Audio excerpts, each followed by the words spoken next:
Thank you. Oh, good morning. I'm Heather Norvie, the Spiritual Life Director for this congregation. I'm also a seminarian and I attend Meadville Lombard Theological School. This semester I'm taking a preaching class, and it has very much been the inspiration for today's sermon. Thank you for joining us here on our beautiful patio on this glorious sunny day. Masks are not required outside, and in fact, the UUCL Board of Trustees has updated their COVID policies. Given that Polk County has finally reached low transmission status, hallelujah, and the CDC is no longer recommending masks for indoor gatherings, we have updated our policy to a mask optional one. That means that certainly you can wear one if you are more comfortable doing so, but you don't have to outside or inside. It also means that here in this caring community, we still respect people and the choices they make to mask or not. We all have different comfort levels and different health risks. So please remember to be sure to ask one another what they are comfortable with before getting too close. And I would like to add that yes, we will continue to stream our services on Zoom, YouTube, Facebook, and Instagram. So if you feel sick and have any sort of symptoms, please stay home and join us from one of those virtual platforms.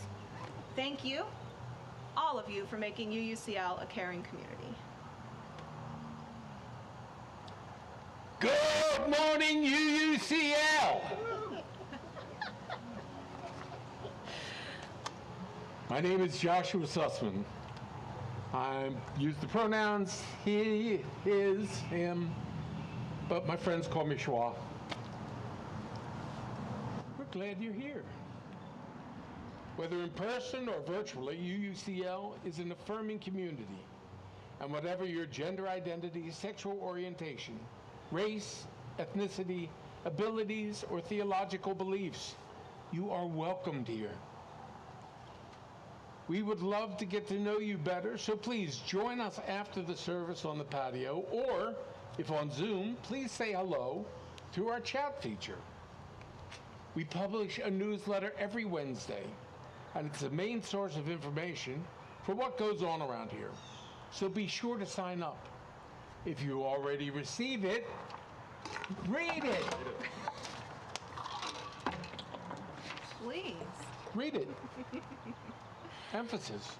If you already received it, Of special it. importance, and that which you should know, we are in the midst of our pledge drive.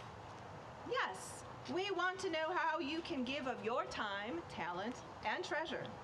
And we want to know how UUCL can give to you, enriching your religious and spiritual life. Please expect that you will be contacted by a member of our pledge team very soon. If you are not, certainly reach out to Rachel Walter. Rachel? There she is. Because we don't want anyone to be left out in the co-creation of this awesome UUCL community. Now, let us enter into this sacred space where we celebrate our connected circle of life. Breathe in with me, feeling the spirit of love in the center of your soul, and breathe out that love towards all your relations. Connected, we are whole. Welcome, sweet soul, by the Reverend Dr. Rebecca A. Savage. Welcome, sweet soul, to this place of renewal and hope. Here we welcome your tender place and yearnings to be fully present. Welcome, sweet soul, to this place of meaning and belonging. Here we welcome your questions and ponderings on the journey towards wholeness. Welcome, sweet soul, to this place of compassion and heart. Here we welcome all of you. Here we welcome you to renew your connection to the spirit of life. Renew your connection with the sacred, the interdependent web of all existence. Welcome, sweet soul. Let us pray together. Let us worship together. Oh, nope. Just as congregations across the country and even around the world are lighting their chalices this morning, so will we light ours to create a sacred space. Petra will assist Jeanette. But first, she's got to go get more matches. Does anybody have a lighter? It's right here. Wait. Oh, no, they're empty. In the meantime, Jeanette will perform an interpretive dance. Yes, ladies and gentlemen, she is a tree hugger. Perfect.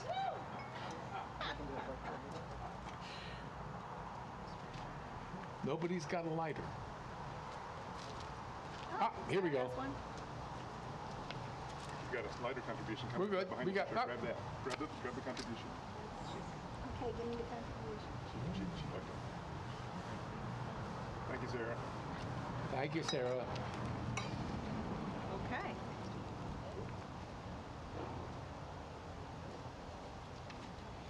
With this light, we light our flaming chalice each week with a simple spark to make holy our time together.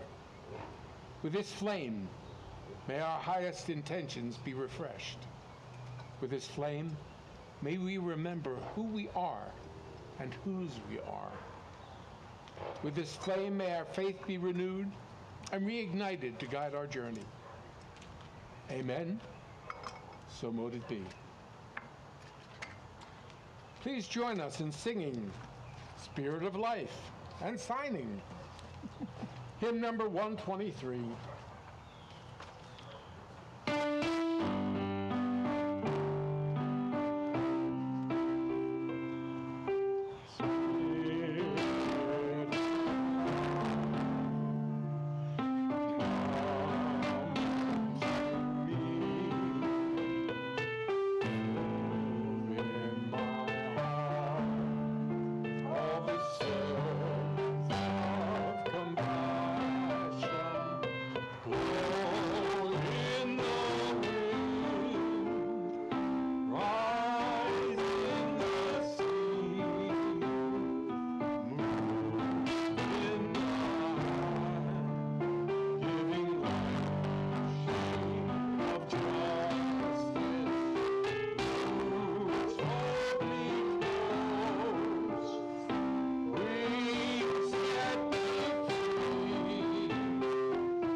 Small group ministry task this month during our exploration of the worship and programming theme Renewing Faith was to write a 6-word statement that expresses our faith.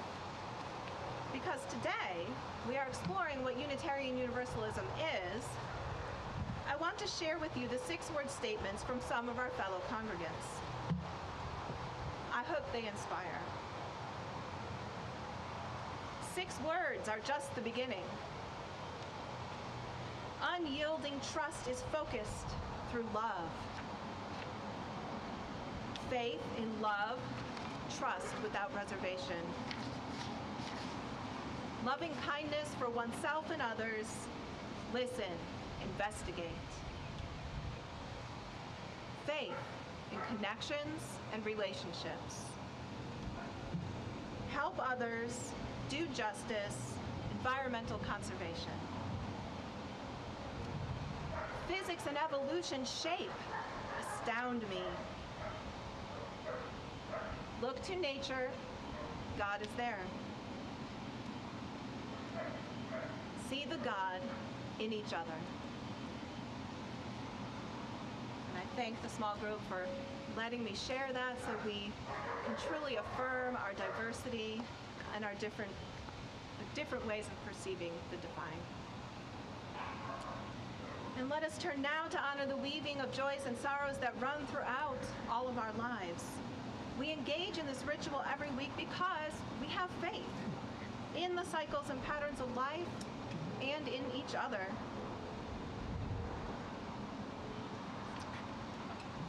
Before we begin, I would just like to let you know that Mark Gatsky is still in the hospital, but hoping to get out in the next couple of days.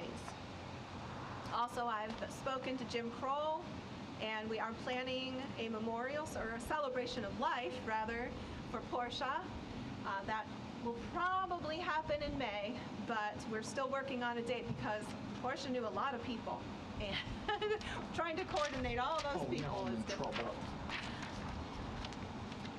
So we invite you up to the chalice table to place stones in the water for the joys and sorrows you carry with you today. The green stone is for your joys, the white for your concern, and the blue for sorrow. If you are on Zoom, we will say your name and put a stone in for you so that we all know that we are together and connected, striving towards wholeness. If you want a specific color stone put in for you, please say so in the chat. Otherwise, I will put a green stone in for you because it's a joy to have you here.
green one in for Dorothy, but also a white one because I know that Dorothy's on Zoom because she's not feeling well.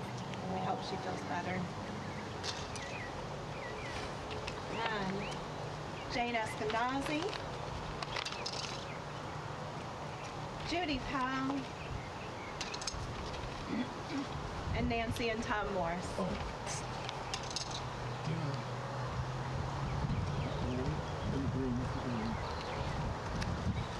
And a white and a green for Dion.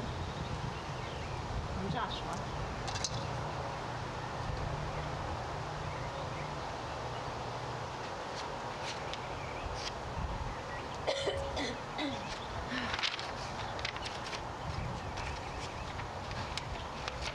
Unitarian Universalism is a religion. It is a faith tradition. And we are here, gathered in a church, as a congregation. I use these very specific religious words because perhaps you've heard the rumors. You know, the ones that exclaim things like, Unitarian Universalists can believe anything they want. Or, Unitarian Universalists don't believe anything at all. Well, these rumors certainly don't lend themselves to helping us define Unitarian Universalism as a religion, for ourselves or for others. Have you ever attempted to write that elevator speech? You know, the 10-second or so speech that would answer that dreaded question from a stranger on an elevator? What is Unitarian Universalism? A curious elevator rider may ask you as they notice the name on the back of your shirt and look at you with such expectation and curiosity. What happens to you in this moment? Do you freeze? Do you hope the door opens soon so you can run away? Or maybe you just mumble a few words about being a lover and not a fighter. And certainly, if you volunteer to help out at our First Friday tent, as we sincerely hope you do, some of the curious people of Lakeland that are out and about walking around town will walk up to the tent and they'll ask, so what is Unitarian Universalism? And after all, we are there to spread the word. But my goodness, what words do you begin with? It seems like the answer is so big that you can't just simply sum it up in some articulate way that will make the person you were talking to say, yes, I want to go to that church. Or perhaps there are seemingly too many answers to this question, and so you try to give a few disparate answers to a curious passerby, and well, that just ends in confusion and a thanks. The struggle is real. I've been in it for 15 years, and some of you for even longer. But lucky for me today, I have more than 10 seconds to answer that big, terrifying question. However, although it is important that we learn to define and communicate with others about Unitarian Universalism, what I'm really wondering today is whether or not you can first answer this question for yourself. Can you explain Unitarian Universalism to yourself? Because to know what it is helps you to understand why you are here.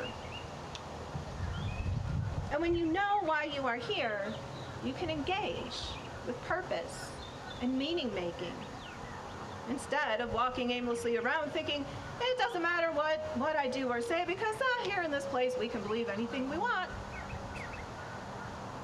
When you know what Unitarian Universalism is to you, then you can communicate it to others. And the best part of this is, when you know what Unitarian Universalism is, you help to sustain it, to breathe new life into it, to create it. So I invite you now into an exploration of this loving faith tradition. Let us begin here with this. Unitarian Universalism is a living religion. It's living.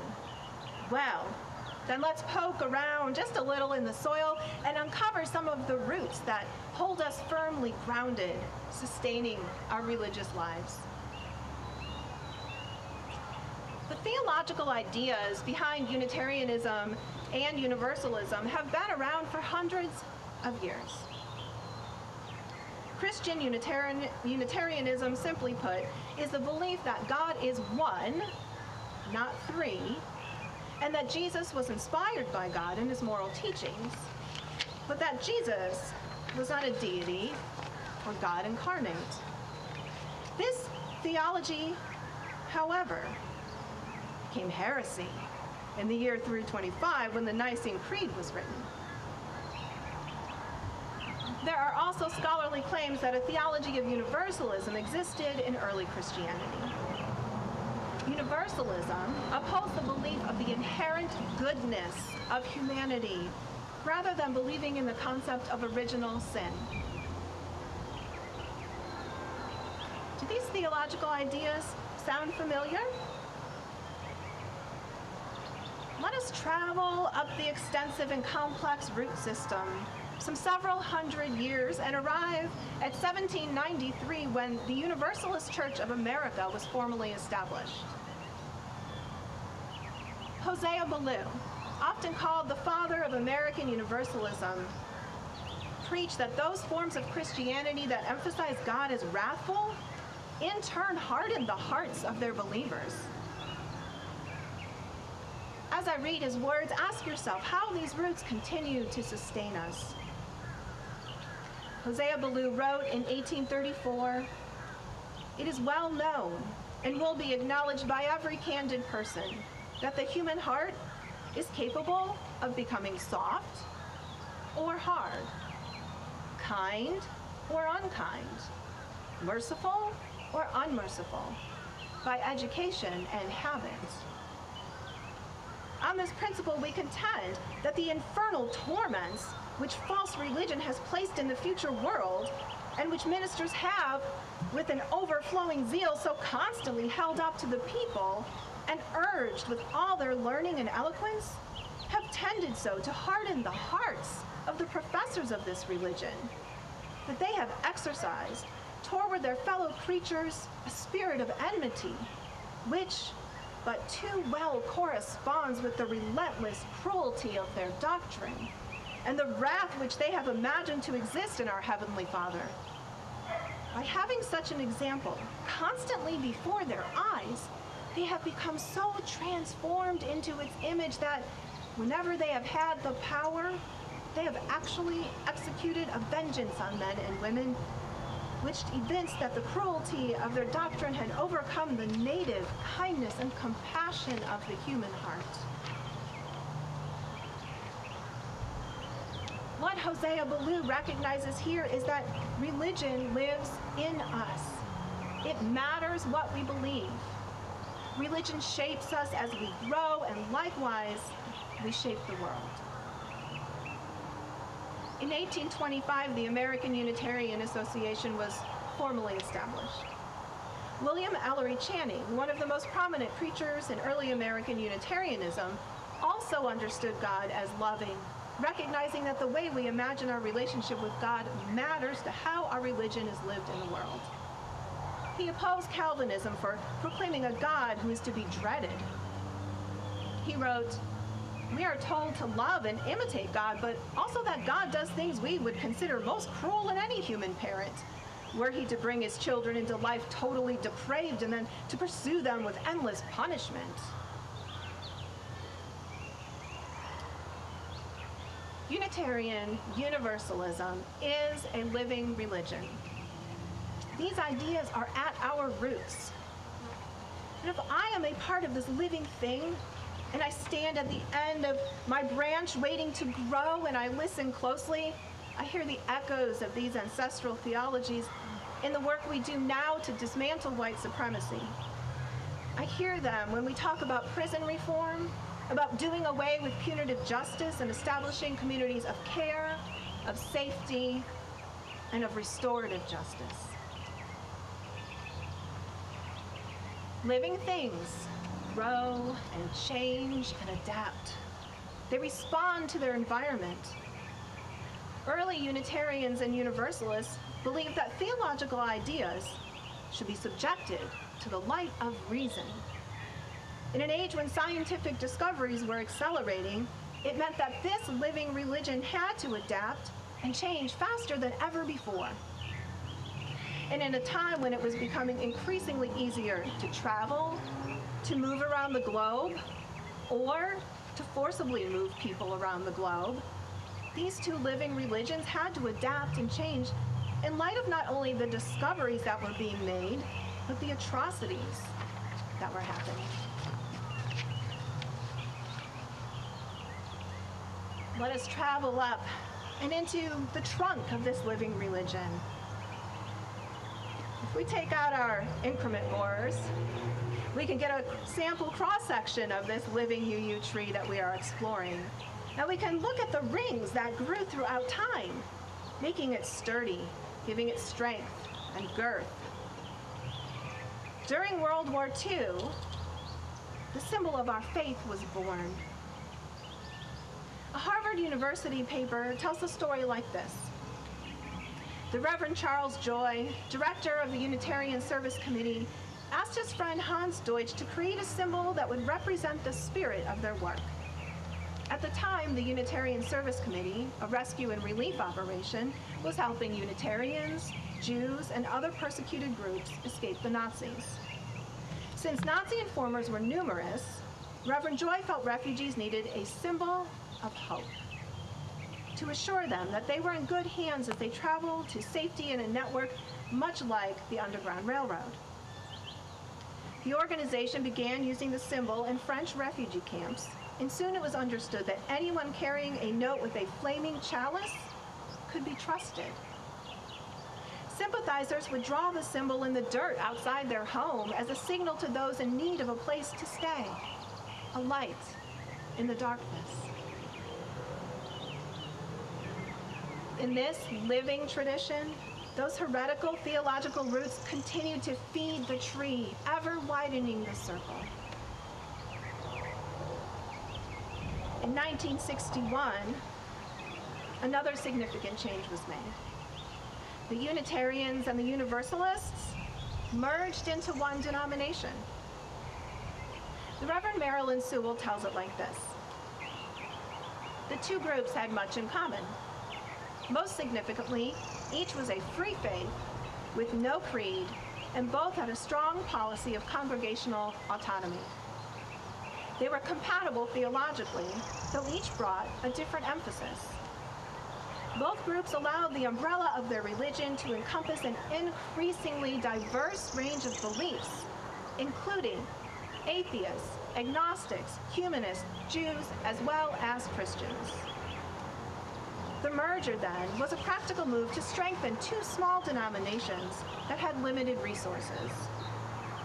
Long in coming, it was the right way to go, not only for pragmatic reasons, but because each faith continues to teach and strengthen the other.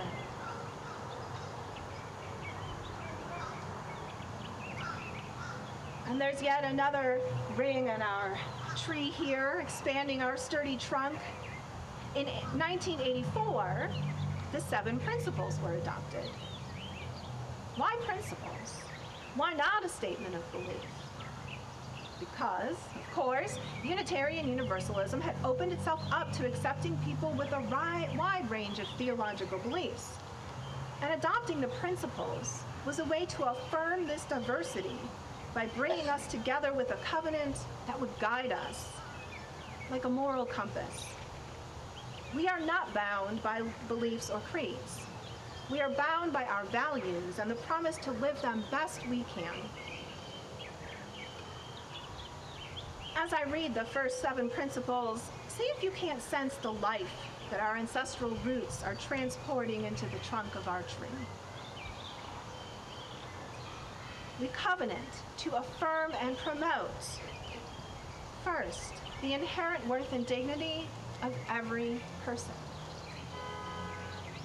Second, justice, equity, and compassion in human relations. Third, acceptance of one another, and encouragement to spiritual growth in our congregations. Fourth, a free and responsible search for truth and meaning. Fifth, the right of conscience and the use of the democratic process within our congregations and in society at large. Sixth, the goal of world community with peace, liberty, and justice for all. And seven, respect for the interdependent web of all existence of which we are a part.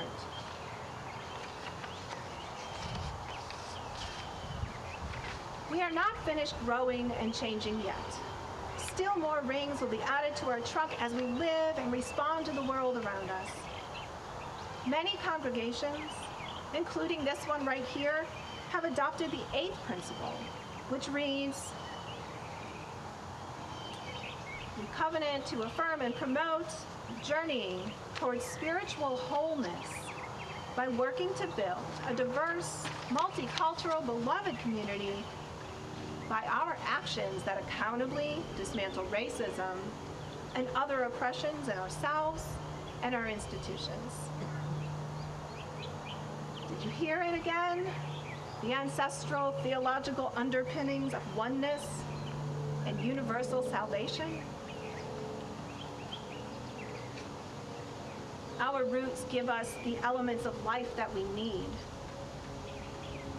From the trunk that holds our symbol and our values can grow the branches and the leaves, the congregations and the people. We come to church on Sundays. We light our chalice, sing and sign Spirit of Life, attend to our joys and sorrows. These are the rituals that engage us in Unitarian Universalism. They remind us of the roots and the trunk that sustain us and of the ways we have stretched our branches out into the world. We breathe together. We breathe the love and compassion of this living faith, and we continue to sustain the life around us. And so when I answer the question, what is Unitarian Universalism with, it's a tree. Probably not. There are many other living religions out there growing trees in our forest of faith. But I also certainly wouldn't answer it with, you can believe anything you want or nothing at all. Our roots would then wither away and our tree would die.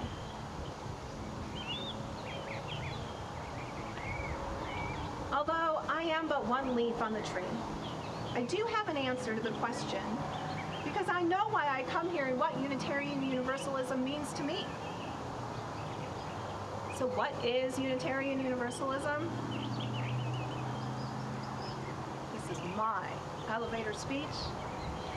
Unitarian Universalism is a living religion of interconnectedness and love. It lives in me and through me, and it shapes change in the world. I am not a lone leaf on this tree. Thankfully, you are all growing on the branch with me. How will you answer the question? How does Unitarian Universalism live inside and through you? How will we live Unitarian Universalism together? How will you breathe out a life-sustaining love so that others may know this living religion too?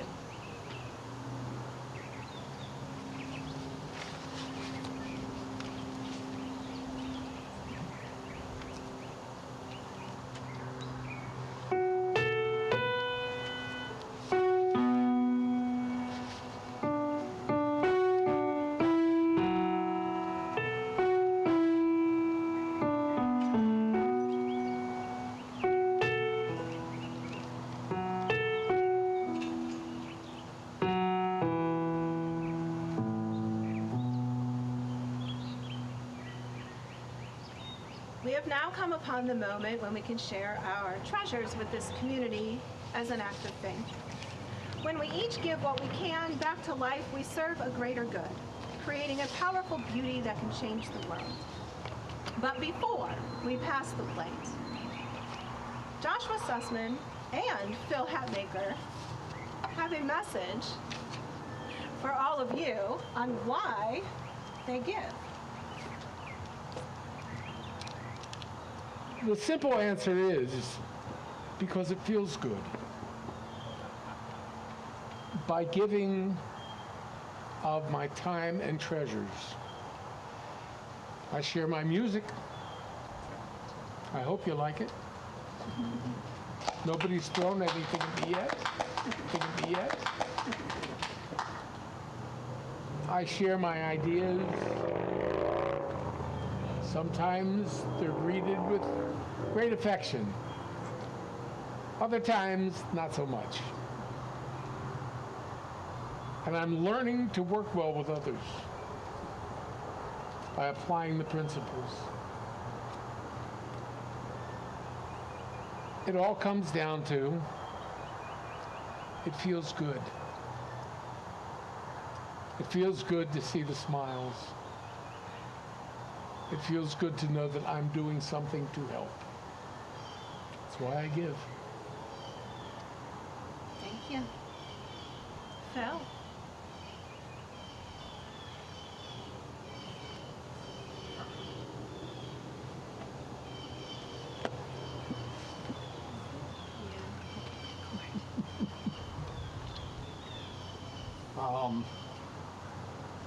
What he said.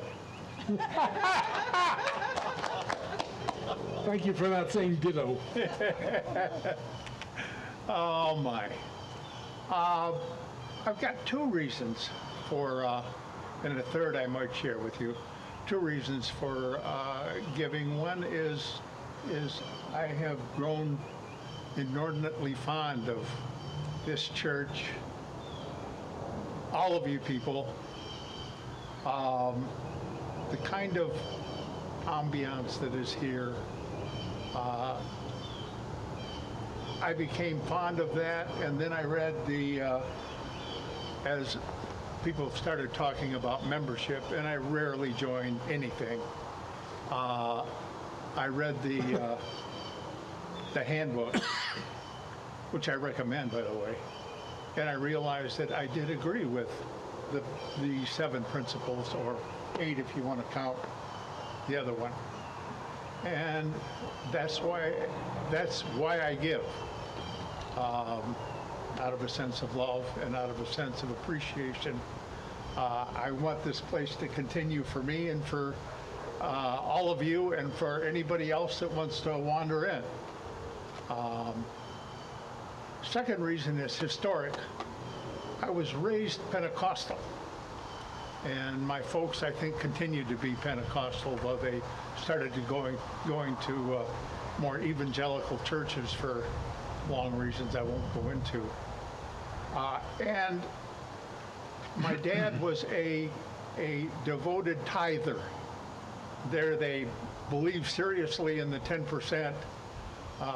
He said 2 things about it. You know, number one, it's the basis for prosperity. I wonder where he got that idea from. And secondly, 10% is what God says you know, he believed very literally in the Bible. 10%, you know, your tithe is really what you ought to give, and it's God's. You'd better give it to him, because they had all sorts of other beliefs that I don't agree with anymore, but it felt right for me to, it's always felt right for me to tithe it or come close to it. There was the argument of whether you tithe before taxes or after taxes, a theological discussion that could go on for hours. But those are the 2 reasons, and I won't, but can't beat your, and I give because, you know, it makes me feel good. I give more money than some other things because I have some physical limitations, and there are some things I can't do, and this is one way of contributing in the way I can contribute, and that makes me happy. The third reason, I'll have to admit, this whole week, the devil in me wanted to get up and say, well, I really give because my wife told me to, which I thought would get the male population to laugh and the female population to say, there's an honest man. But I'm glad I didn't do that because I want to be serious and helpful and short, so I'm going to leave. Take care. Thank you, Phil. Thank you, Joshua. So our ushers will pass the plates for your offering, and we will sing hymn number 194, Faith is a Forest. Now, it was supposed to be choir only, but I think Adam really wants everybody to sing, and I said, well, it's kind of weird to, pass the plate and sing at the same time, but I know that you're all very talented people, and we can handle this, so. I'll play the tune through for you one time. Sounds like this.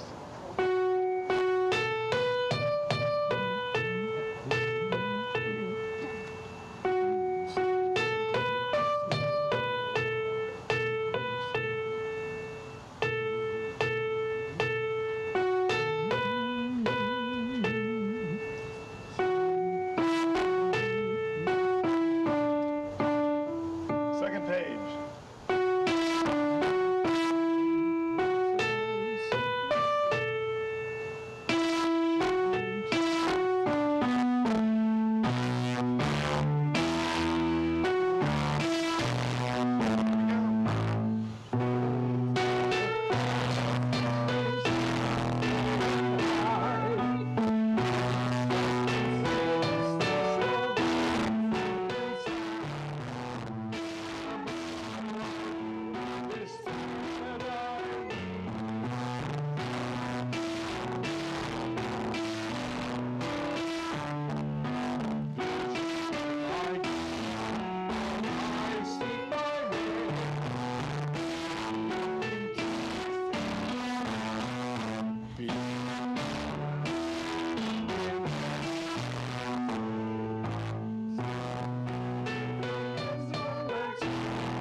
Thank you.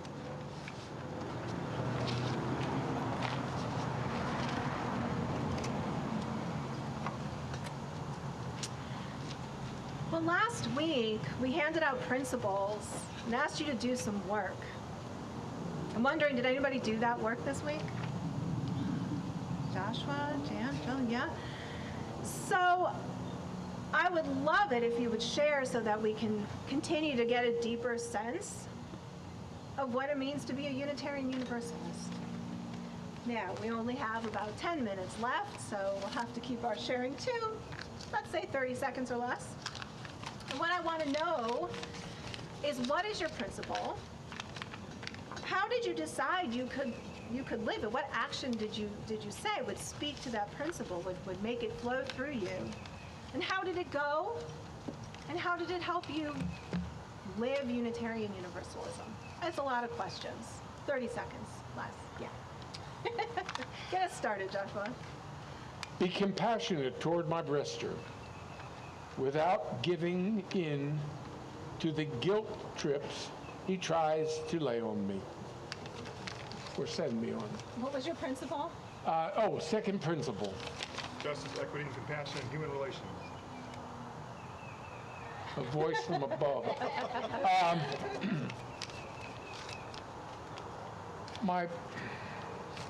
I call him my Brister because he's trans.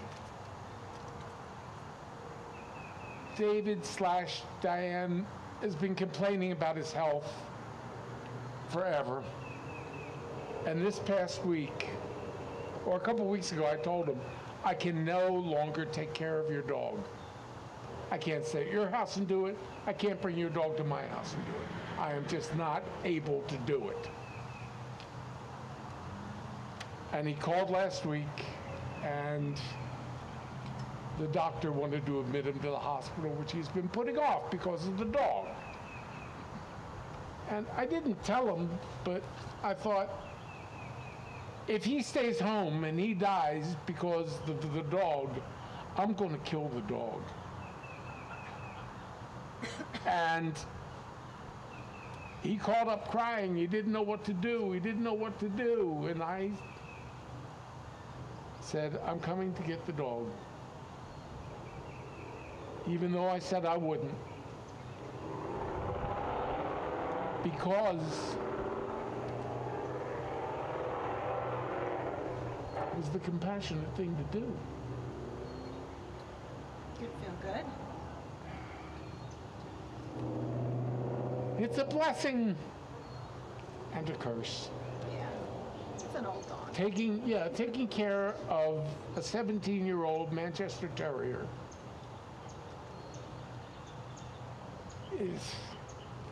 it ain't easy. Petra has been helping me tremendously, and we've come up with a solution that kind of works when we leave the house. We lock her in the bathroom. Tile floor, she can do whatever she wants on it. Thank you, Joshua. Jeanette, are you next?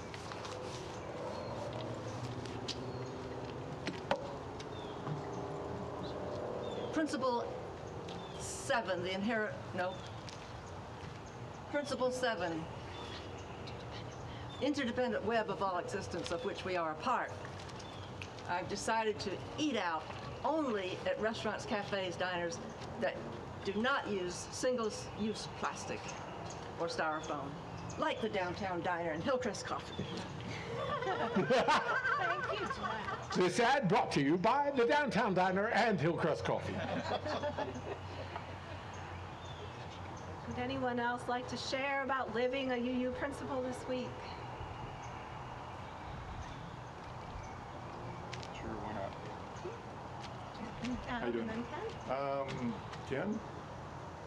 It's okay, go ahead. Okay, cool. I have the third one, which is acceptance of one another and encouragement to spiritual growth in our congregations. I don't know, I don't think I have much trouble at all with acceptance of one another. It's kind of a internal thing for me. I mean, I accept you. There you are, right? I accept you.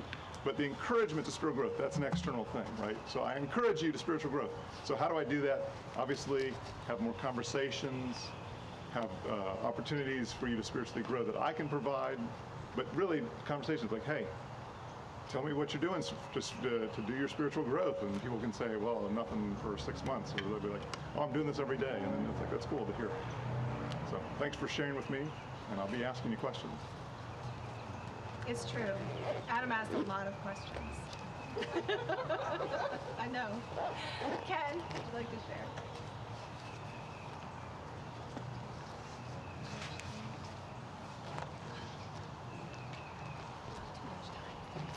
Okay, my principle was, I think number 4 about the democratic process.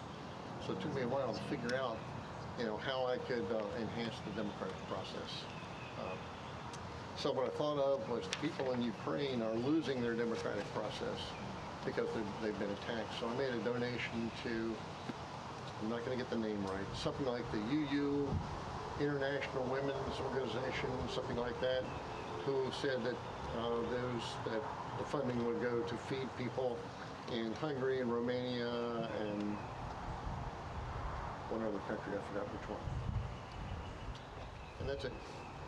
Thank you.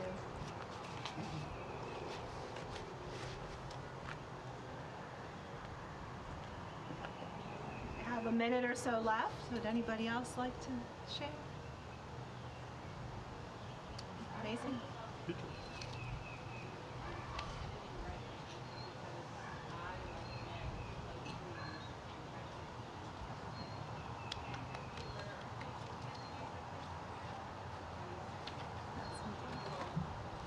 That's right. Keep hugging those trees.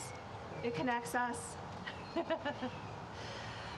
It keeps inspiring us to want to do good and to serve that seventh principle. Well, I appreciate all of the sharing, and of course you can continue to share with each other after the service, because as we've been saying about renewing our faith, it is in what we do. It is in our actions and the promises we make to each other and to the earth. Oh, Can I throw one more in? It wasn't the principle I picked, but it's a quickie. how quick? Acceptance of others. I'd like to add acceptance of myself. And this week, I've started accepting myself. And that's important. Thank you very much. Thank you. Petra, would you please read our closing words?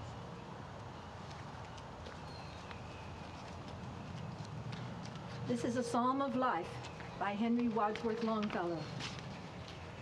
Tell me not, in mournful numbers, life is but an empty dream, for the soul is dead that slumbers, and things are not what they seem. Life is real, life is earnest, and the grave is not its goal.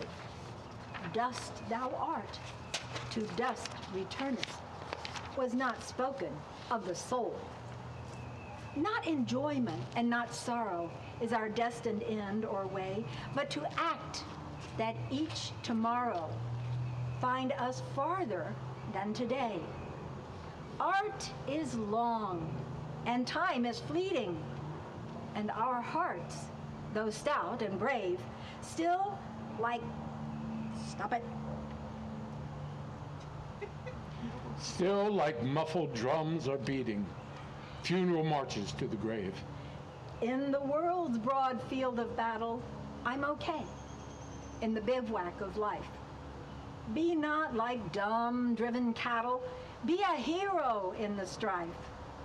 Trust no future, howe'er pleasant, let the dead past bury its dead. Act in the living present, heart within, and God o'erhead.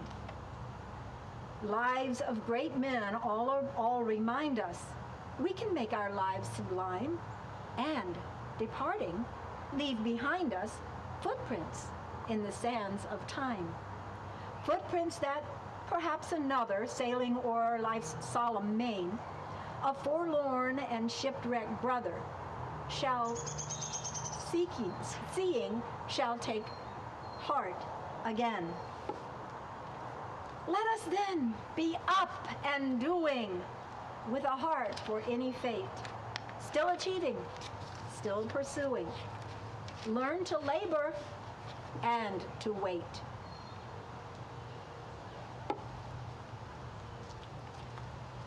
Please join me in extinguishing our chalice.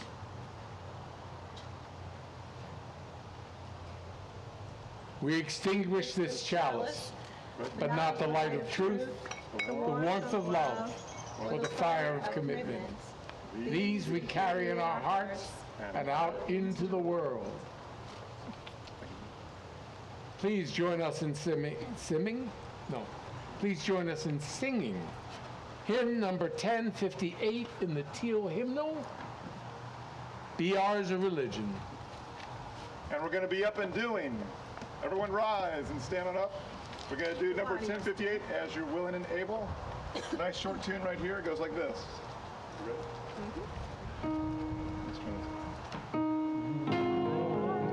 Religion is like sunshine, grows everywhere.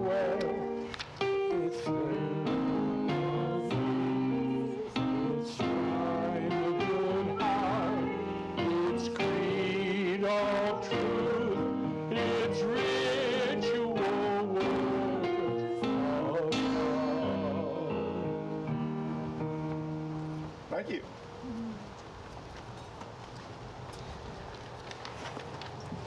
Thank you all for joining us today.